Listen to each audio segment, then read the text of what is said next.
ആ പുസ്തകം കൊടുക്കുമ്പോൾ എനിക്ക് വായിക്കാനാവുകയില്ല എന്ന് അവനും പറയുന്നു. ഇതുതന്നെയാണ് ആദ്യമായി മുഹമ്മദ് നബി സല്ലല്ലാഹു അലൈഹി വസല്ലമയ്ക്ക് വേദം അവതരിപ്പിച്ചപ്പോൾ നടന്നത്. മാലാഖയായ ജിബ്രീൽ അള്ളാഹുവിൽ നിന്നുള്ള ആദ്യത്തെ ഖുർആൻ വചനമായ അധ്യായം 96:1 അവതരിപ്പിച്ചപ്പോൾ വായിക്കുക എന്ന് പറഞ്ഞു. എനിക്ക് വായിക്കാനാവുകയില്ല എന്ന് മുഹമ്മദ് നബി സല്ലല്ലാഹു അലൈഹി വസല്ലമയും പറഞ്ഞു. ഇത് യെശയ്യാ അധ്യായം 29:12 പറയുന്ന വചനത്തിന്റെ പൂർത്തീകരണമാണ് സംഭവിച്ചത്. ഇത് അന്തിമ പ്രവാചകനായ മുഹമ്മദ് നബി സല്ലല്ലാഹു അലൈഹി വസല്ലമയെ അല്ലാതെ മറ്റാരെയുമല്ല ഉദ്ദേശിക്കുന്നത്. മുഹമ്മദ് നബി സല്ലല്ലാഹു അലൈഹി വസല്ലമയുടെ പേരും പഴയ നിയമത്തിൽ പ്രവചിച്ചിട്ടുണ്ട്.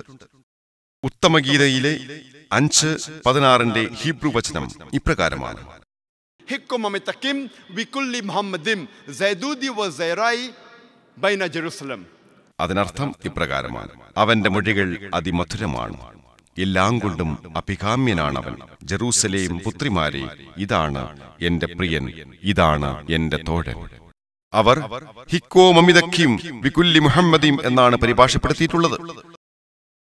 സെമിറ്റിക് ഭാഷകളിൽ ആദരവിനെ സൂചിപ്പിക്കുവാനായി ഇം എന്ന് കൂടി ചേർക്കുന്നു. ദൈവം എന്നർത്ഥം വരുന്ന ഏലോഹ് എന്നതിന് ഇം ചേർത്ത് ഏലൂഹിം എന്ന് പറഞ്ഞുകൊണ്ട് ആദരവിനെ സൂചിപ്പിക്കുന്നു. അതുപോലെ അന്തിമ പ്രവാചകനായ മുഹമ്മദ് നബി സല്ലല്ലാഹു അലൈഹി വസല്ലമയുടെ പേരിൽ ഇം ചേർത്തുകൊണ്ട് മുഹമ്മദിം എന്നവർ ആക്കിയിരിക്കുന്നു. പക്ഷേ മുഹമ്മദിം എന്ന പദം അവർ എല്ലാം കൊണ്ടും അഭികാമ്യൻ എന്ന് പരിഭാഷപ്പെടുത്തുകയുണ്ടായി.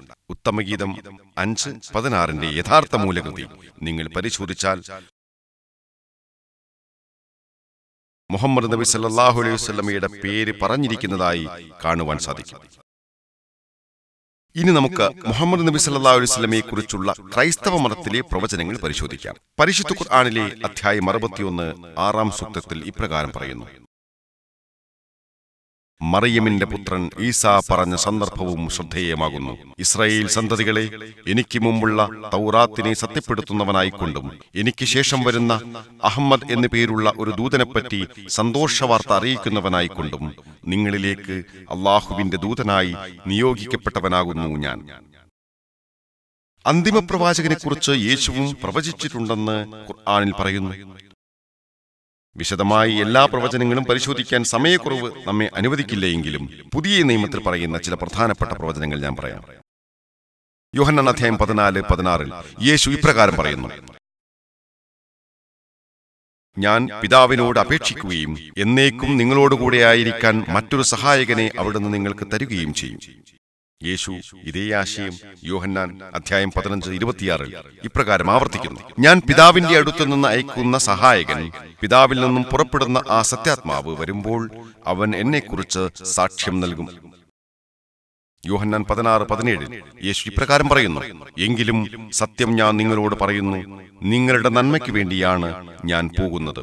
ഞാൻ പോകുന്നില്ലെങ്കിൽ സഹായകൻ നിങ്ങളുടെ അടുക്കിലേക്ക് വരികയില്ല. ഞാൻ പോയാൽ അവനെ നിങ്ങളുടെ അടുക്കിലേക്ക് ഞാൻ അയക്കും. ഈ വചനത്തിൽ പറയുന്ന ഗ്രീക്ക് ഭാഷയിലെ കൃത്യമായ പദം പെരിക്ലിറ്റോസ് എന്നാണ്. അതിനർത്ഥം പുകഴ്ത്താൻ അർഹനായവൻ എന്നാണ്, അഥവാ പുകഴ്ത്തുന്നവൻ എന്നും അർത്ഥമുണ്ട്. ഇത് അന്തിമ പ്രവാചകന്റെ നാമങ്ങളായ മുഹമ്മദിന്റെയും അഹമ്മദിന്റെയും പരിഭാഷകളാണ്. പക്ഷെ ഇന്ന് നിങ്ങൾ വായിച്ചു നോക്കിയാൽ പെരിക്ലിറ്റോസ് എന്ന പദം മാറ്റിയിട്ട് പാരക്ലീറ്റ് എന്നാക്കിയിരിക്കുന്നതായി കാണുവാൻ സാധിക്കും. പക്ഷേ അതിനർത്ഥം കാരുണ്യമുള്ളവൻ എന്നാണ്. പക്ഷേ അവർ അതിനെ സഹായകൻ എന്ന് പരിഭാഷപ്പെടുത്തിയിരിക്കുന്നു. പെരിക്ലിറ്റോസ് എന്നോ പാരക്ലീറ്റ് എന്നോ ആയാലും ശരി, അതായത് പുകഴ്ത്തപ്പെടാൻ അർഹനായവൻ എന്നോ പുകഴ്ത്തുന്നവൻ എന്നോ കാരുണ്യമുള്ളവൻ എന്നോ സഹായകൻ എന്നോ ഏതർത്ഥമായാലും ശരി, ഇവയെല്ലാം അന്തിമ പ്രവാചകനായ മുഹമ്മദ് നബി സല്ലല്ലാഹു അലൈഹി വസല്ലമയ്ക്ക് പൂർണ്ണമായും യോജിക്കുന്നു. ഇന്ന് ക്രിസ്ത്യാനികൾ പറയുന്നത് സഹായകനെ കുറിച്ചുള്ള ഈ പ്രവചനം ഉദ്ദേശിക്കുന്നത് പരിശുദ്ധാത്മാവിനെ കുറിച്ചാണെന്നാണ്. ഒരു വാദത്തിനായി അവർ പറയുന്നത് നാം അംഗീകരിക്കുകയാണെങ്കിൽ ഒരു കാര്യം നാം അവരെ ഓർമ്മപ്പെടുത്തണം. യോഹന്നാൻ അധ്യായം 16:7 പറഞ്ഞിരിക്കുന്നത് ഇപ്രകാരമാണ്: എങ്കിലും സത്യം ഞാൻ നിങ്ങളോട് പറയുന്നു, നിങ്ങളുടെ നന്മയ്ക്ക് വേണ്ടിയാണ് ഞാൻ പോകുന്നത്. ഞാൻ പോകുന്നില്ലെങ്കിൽ സഹായകൻ നിങ്ങളുടെ അടുക്കിലേക്ക് വരികയില്ല. ഞാൻ പോയാൽ അവനെ നിങ്ങളുടെ അടുക്കിലേക്ക് ഞാൻ അയക്കും. അപ്പോൾ സഹായകൻ വരണമെങ്കിൽ യേശുക്രിസ്തു തിരികെ പോകണമെന്നതാണ് നിബന്ധന. അദ്ദേഹം പോയാൽ മാത്രമേ സഹായകന് വരാൻ സാധിക്കുകയുള്ളൂ. നമ്മൾ ബൈബിൾ വായിക്കുകയാണെങ്കിൽ യേശുക്രിസ്തുവിനോടൊപ്പം പരിശുദ്ധാത്മാവും നേരത്തെ തന്നെ ഉണ്ടായിരുന്നു എന്ന് നമുക്ക് മനസ്സിലാകും. യേശുക്രിസ്തു ഈ ലോകത്തിലേക്ക് വരുന്നതിന് മുമ്പ് തന്നെ പരിശുദ്ധാത്മാവുണ്ടായിരുന്നു. യോഹന്നാൻ സ്നാപകന്റെ സ്നാന സമയത്ത് പരിശുദ്ധാത്മാവുണ്ടായിരുന്നുവെന്ന് ബൈബിൾ വായിച്ചാൽ നിങ്ങൾക്ക് മനസ്സിലാക്കാൻ സാധിക്കും. എലിസബത്തിന്റെ ഉദരത്തിൽ പരിശുദ്ധാത്മാവുണ്ടായിരുന്നു. അതുകൊണ്ട് ഈ പ്രവചനം പരിശുദ്ധാത്മാവിനെ സൂചിപ്പിക്കാനുള്ളതല്ല. മാത്രമല്ല, യോഹന്നാൻ അധ്യായം 16, 12 മുതൽ 14 വരെയുള്ള വചനങ്ങളിൽ യേശു ഇപ്രകാരം പറയുന്നു: ഇനിയും വളരെ കാര്യങ്ങൾ എനിക്ക് നിങ്ങളോട് പറയാറുണ്ട്, എന്നാൽ അവ ഉൾക്കൊള്ളാൻ ഇപ്പോൾ നിങ്ങൾക്ക് കഴിവില്ല. സത്യാത്മാവ് വരുമ്പോൾ നിങ്ങളെ സത്യത്തിന്റെ പൂർണ്ണതയിലേക്ക് നയിക്കും. അവൻ സ്വമേധയാ ആയിരിക്കുകയില്ല സംസാരിക്കുന്നത്, അവൻ കേൾക്കുന്നത് മാത്രം സംസാരിക്കും. വരാനിരിക്കുന്ന കാര്യങ്ങൾ അവൻ നിങ്ങളെ അറിയിക്കും. അവൻ എനിക്കുള്ളവയിൽ നിന്ന് സ്വീകരിച്ച് നിങ്ങളോട് പ്രഖ്യാപിക്കും. അങ്ങനെ അവൻ എന്നെ മഹത്വപ്പെടുത്തും.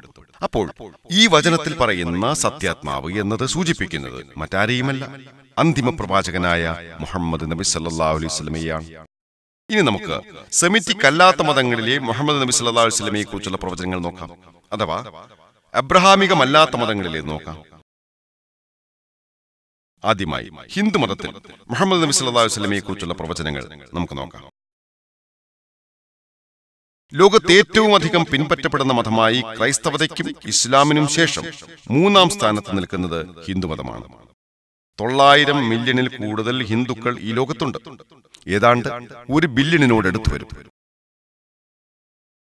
ദൗർഭാഗ്യവശാൽ നമ്മൾ മുസ്ലിങ്ങൾ മുഖ്യമായും ജൂതർക്കും ക്രൈസ്തവർക്കും മാത്രം ഇസ്ലാമിക സന്ദേശം നൽകുന്നു. എന്നിട്ട് നമ്മൾ ഹിന്ദുക്കളെ മറക്കുകയും ചെയ്യുന്നു. പ്രത്യേകിച്ച് ഉത്തര അമേരിക്കയിൽ ഹിന്ദുക്കളുടെ അളവ്, പ്രത്യേകിച്ച് ഇന്ത്യക്കാരായിട്ടുള്ളവർ, ഏതാണ്ട് 100 കണക്കിന് ആയിരങ്ങൾ വരും. ലോകത്തെല്ലായിടത്തും ഇന്ത്യക്കാരുണ്ട്. അതുപോലെ തന്നെയാണ് ഹിന്ദുക്കളും എല്ലായിടത്തുമുണ്ട്. ഹൈന്ദവ പ്രമാണ ഗ്രന്ഥങ്ങളെ പ്രധാനമായും 2ആയി തരംതിരിക്കാം: ശ്രുതിയും സ്മൃതിയും. ശ്രുതി എന്നാൽ അവതരിപ്പിക്കപ്പെട്ടത് എന്നാണ്. 2 തരത്തിലുള്ള ശ്രുതികളുണ്ട്: വേദങ്ങളും ഉപനിഷത്തുകളും. ആധികാരികമായി ശ്രുതിക്ക് ശേഷം വരുന്നത് സ്മൃതികളാണ്. സ്മൃതിയിൽ ഇതിഹാസങ്ങളുണ്ട്. അതായത് രാമായണവും മഹാഭാരതവും ഭഗവത്ഗീതയുമുണ്ട്. പുരാണങ്ങളുമുണ്ട്. പുരാണങ്ങളിൽ പ്രധാനപ്പെട്ടത് ഭവിഷ്യപുരാണമാണ്. ഭവിഷ്യപുരാണയുടെ 3-ാം പർവ്വം, 3-ാം ഖണ്ഡം, 3-ാം അധ്യായം, ശ്ലോകങ്ങൾ 5 മുതൽ 8 വരെ. ഒരു മലേച്യ വരും, അതായത് ഒരു വിദേശി വരും. അദ്ദേഹം തന്റെ അനുയായികളോടൊപ്പം മരുഭൂമികൾക്കിടയിൽ നിന്നും വരും. അദ്ദേഹത്തിന്റെ പേര് മുഹമ്മദ് എന്നായിരിക്കും. രാജാ ഭോജ് പഞ്ചഗർച്ചിൽ ഈ അറബിയായ മഹാദേവന് സ്നാനം നൽകിയതിനു ശേഷം അദ്ദേഹത്തിന്റെ അടുത്ത് ആദരവോടെ രാജാ ഭോജ് അഭിസംബോധന ചെയ്ത് ഇപ്രകാരം പറയും: മനുഷ്യരാശിയുടെ അഭിമാനമേ, നിങ്ങൾ പിശാചിനെതിരെ വലിയൊരു ശക്തി പടുത്തുയർത്തിയിരിക്കുന്നു. അങ്ങനെ നിങ്ങൾ ശത്രുക്കളിൽ നിന്നും സുരക്ഷിതത്വം നേടിയിരിക്കുന്നു. ഈ പ്രവചനത്തിൽ ഒരു മലേച്യയെ പറ്റിയാണ് പറയുന്നത്. മലേച്യ എന്നതിന് സംസ്കൃതത്തിൽ വിദേശി എന്നാണ് പറയുന്നത്. അദ്ദേഹം മരുസ്ഥലിൽ നിന്നുമാണ് വരിക. സംസ്കൃതത്തിൽ മരുസ്ഥൽ എന്നതിന് മണലാരണ്യം അഥവാ മരുഭൂമി എന്ന് പറയുന്നു. അദ്ദേഹം തന്റെ അനുയായികളോടൊപ്പമാണ് വരിക. അനുയായികൾ എന്നാൽ സഹാബാക്കൾ. അദ്ദേഹത്തിന്റെ പേര് മുഹമ്മദ് എന്നായിരിക്കും. അദ്ദേഹത്തിനെ മനുഷ്യരാശിയുടെ അഭിമാനമെന്നാണ് വിശേഷിപ്പിക്കുന്നത്. ഖുർആനിന്റെ അധ്യായം 68:4 ഇപ്രകാരം പറയുന്നുണ്ടല്ലോ: തീർച്ചയായും നീ മഹത്തായ സ്വഭാവത്തിലാകുന്നു. അദ്ദേഹം ദുഷിച്ച ജനങ്ങളോട് പോരാടുകയും ചെയ്യും. ഭവിഷ്യപുരാണയുടെ 3-ാം പർവ്വം, 3-ാം ഖണ്ഡം, 3-ാം അധ്യായം 10 മുതൽ 27 വരെയുള്ള ശ്ലോകങ്ങളിൽ ഇപ്രകാരം പറയുന്നു: ആര്യന്മാരുടെ സ്ഥലം മലേച്യ നശിപ്പിച്ചിരിക്കുന്നു. അതോടെ ആര്യധർമ്മത്തിന് അവസാനം കുറിക്കുന്നതാണ്. ഇതിനു മുമ്പ് അയക്കപ്പെട്ട ശത്രുവിനെ ആര്യന്മാർ പരാജയപ്പെടുത്തിയിരുന്നു. ഇപ്പോൾ അതിനേക്കാളും ശക്തനായ ഒരു എതിരാളിയാണ് വന്നിരിക്കുന്നത്. ഞാൻ മുഹമ്മദ് എന്നു പേരുള്ള മനുഷ്യനെ അയക്കും. അവൻ ജനങ്ങളെ സത്യധർമ്മത്തിലേക്ക് നയിക്കും. ഓ രാജാ, നിങ്ങൾ പിശാചുക്കളുടെ നാട്ടിലേക്ക് പോകേണ്ടതില്ല. കാരണം ഞാൻ എന്റെ കാരുണ്യത്തിൽ നിന്നും നിന്നെ ഇവിടെ തന്നെ ശുദ്ധീകരിക്കുന്നതാണ്. മാലാഖമാരുടെ കൂട്ടത്തിൽപ്പെട്ട ഒരാൾ പിശാചിന്റെ രൂപത്തിൽ രാജാവിന്റെ അടുക്കൽ വന്ന് ഇപ്രകാരം പറയുന്നു: എന്നെ അയച്ചിരിക്കുന്നത് ഈശ്വരൻ പരമാത്മാവാണ്. മാംസഭുക്കുകളായ ഒരു കൂട്ടത്തെ സ്ഥാപിക്കുവാനായാണ് ഞാൻ വന്നിരിക്കുന്നത്. എന്റെ അനുയായികൾ ചേലാകർമ്മം ചെയ്യുന്നവരായിരിക്കും. അവരുടെ തലയിൽ വാലുണ്ടാവില്ല. അവർ താടി വളർത്തും. അവർ ഒരു വിപ്ലവം സൃഷ്ടിക്കും. അവൻ പ്രാർത്ഥനയ്ക്കുള്ള വിളി നടത്തും. അദ്ദേഹം പച്ചക്കറികളും സസ്യങ്ങളും കുറ്റിച്ചെടികളും കാരണമായല്ല ശുദ്ധീകരിക്കപ്പെടുക, മറിച്ച് യുദ്ധങ്ങളിലൂടെയായിരിക്കും അദ്ദേഹം ശുദ്ധീകരിക്കപ്പെടുക. അനുവദനീയമായ എല്ലാ വസ്തുക്കളും അവൻ ഭക്ഷിക്കും, പക്ഷേ പന്നിയിറച്ചി കഴിക്കുകയില്ല. അദ്ദേഹം മുസൽമാൻ എന്നറിയപ്പെടുകയും ചെയ്യും. ഈ പ്രവചനത്തിന്റെ ചുരുക്കമിതാണ്. പ്രവാചകന്റെ പേര് മുഹമ്മദ് നബി സല്ലല്ലാഹു അലൈഹി വസല്ലം ആയിരിക്കും. അദ്ദേഹത്തിന്റെ അനുയായികൾ ചേലാകർമ്മം ചെയ്തവരായിരിക്കും. മുസ്ലിങ്ങൾ ചേലാകർമ്മം ചെയ്തവരാണല്ലോ. അവരുടെ തലയിൽ വാലുണ്ടാകില്ല. ബ്രാഹ്മണരുടെ തലയിൽ സാധാരണയായി ഒരു വാലുണ്ടാകാറുണ്ട്. അവർ താടി വളർത്തും. അവർ ലോകത്തൊരു വിപ്ലവം സൃഷ്ടിക്കും.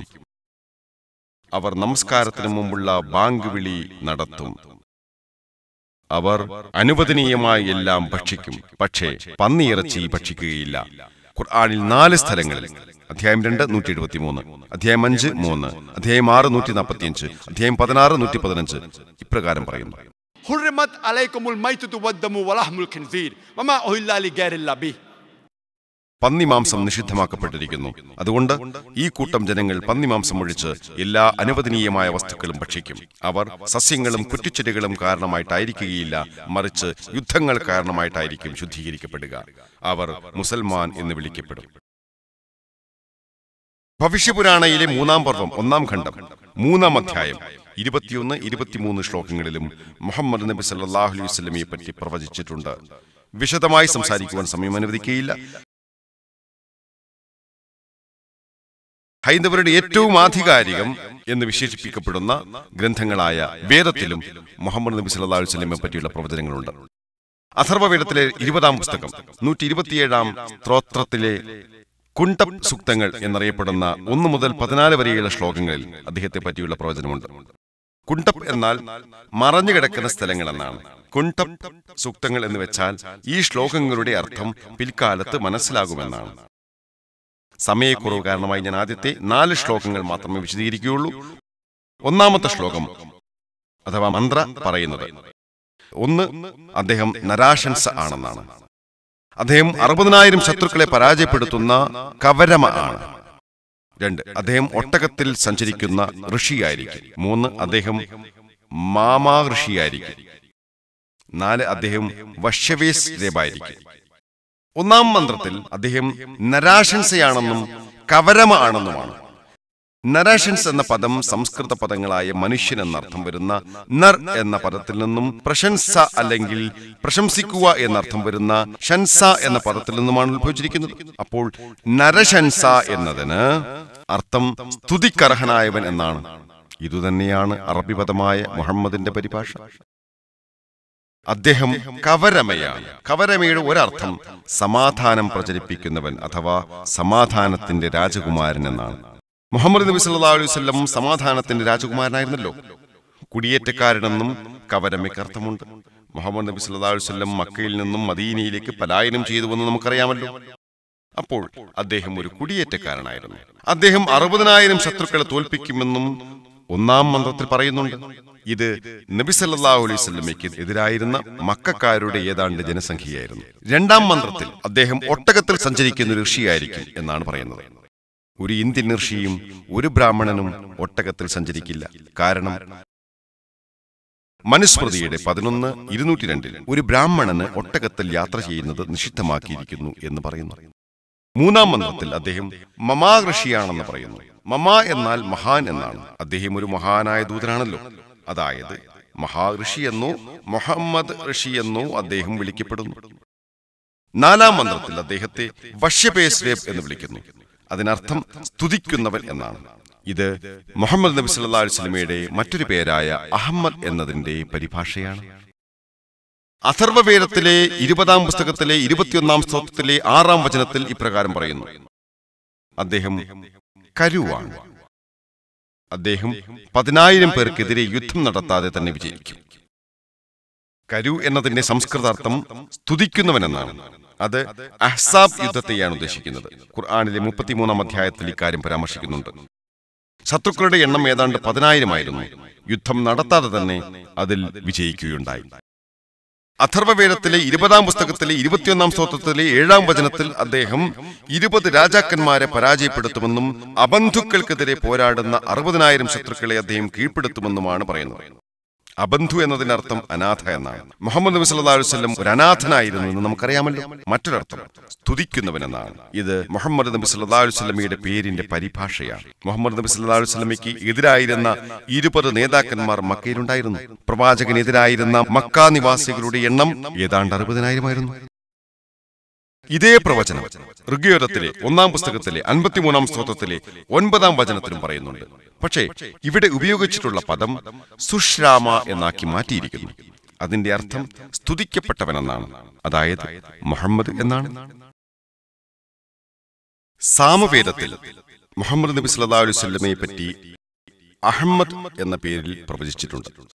സാമവേദത്തിലെ ഉത്തർച്ചിക്കിലെ 1500-ാം മന്ത്രത്തിൽ അഹമ്മദിന് അനശ്വരമായ നിയമം നൽകപ്പെടും എന്ന് പറയുന്നു. അഗ്നിയുടെ പുസ്തകത്തിലെ 64-ാം മന്ത്രത്തിൽ പ്രവാചകനെ തന്റെ മാതാവ് മുലയൂട്ടുകയില്ല എന്ന് പറയുന്നു. പ്രവാചകനെ തന്റെ മാതാവ് മുലയൂട്ടിയിട്ടില്ലെന്ന് നമുക്കറിയാമല്ലോ. സാമവേദത്തിലെ ഉത്തർച്ചിക്കിലെ 1500-ാമത്തെ മന്ത്രത്തിന് പുറമെ ഹൈന്ദവ ഗ്രന്ഥങ്ങളുടെ നിരവധി സ്ഥലങ്ങളിൽ അഹമ്മദ് എന്ന് പരാമർശിച്ചിട്ടുണ്ട്. ഇന്ദ്ര 2-ാം അധ്യായത്തിലെ 152-ാം മന്ത്രത്തിലും, യജുർവേദം 31:18 ഋഗ്വേദം 8-ാം പുസ്തകം 6-ാം സ്തോത്രം 10-ാം ശ്ലോകം, അഥർവവേദം 8-ാം പുസ്തകം 5-ാം സ്തോത്രം 16-ാം വചനം, അഥർവവേദം 2-ാം പുസ്തകം 126-ാം സ്തോത്രം 14-ാം മന്ത്രം. നരാശൻസ എന്ന നാമത്തിൽ മുഹമ്മദ് നബി സല്ലല്ലാഹു അലൈഹി വസല്ലമയെ പറ്റി നിരവധി സ്ഥലങ്ങളിൽ പ്രവചിച്ചിട്ടുണ്ട്. നരാശൻസ എന്ന സംസ്കൃത പദം മനുഷ്യൻ എന്നർത്ഥം വരുന്ന നർ എന്ന പദത്തിൽ നിന്നും സ്തുതിക്കർഹനായവൻ എന്നർത്ഥം വരുന്ന ഷൻസ എന്ന പദത്തിൽ നിന്നുമാണ് ഉത്ഭവിച്ചിരിക്കുന്നതെന്ന് ഞാൻ നേരത്തെ പറഞ്ഞുവല്ലോ. സ്തുതിക്കർഹനായ മനുഷ്യൻ എന്നത് മുഹമ്മദ് നബിയുടെ പേരിന്റെ പരിഭാഷയാണ്. മുഹമ്മദ് നബിയുടെ പേരിന്റെ പരിഭാഷയെയാണ് സൂചിപ്പിക്കുന്നത്. മുഹമ്മദ് നബി സല്ലല്ലാഹു അലൈഹി വസല്ലമയെ നരാശൻസ എന്ന പേരിൽ ഹൈന്ദവ പ്രമാണങ്ങളുടെ നിരവധി ഭാഗങ്ങളിൽ പറയുന്നുണ്ട്. ഋഗ്വേദം 1:18-9, ഋഗ്വേദം 1:13-3, ഋഗ്വേദം 1:18-9, ഋഗ്വേദം 1:106-4, ഋഗ്വേദം 1:42-3, ഋഗ്വേദം 2:3-2, ഋഗ്വേദം 5:3-2, ഋഗ്വേദം 5:5-2, ഋഗ്വേദം 7:2-2, ഋഗ്വേദം 10:3-106, ഋഗ്വേദം 10:182-2, യജുർവേദം 21:31, യജുർവേദം 21:55, യജുർവേദം 20:37, യജുർവേദം 20:57, യജുർവേദം 28-2, യജുർവേദം 28-19, യജുർവേദം 28-48.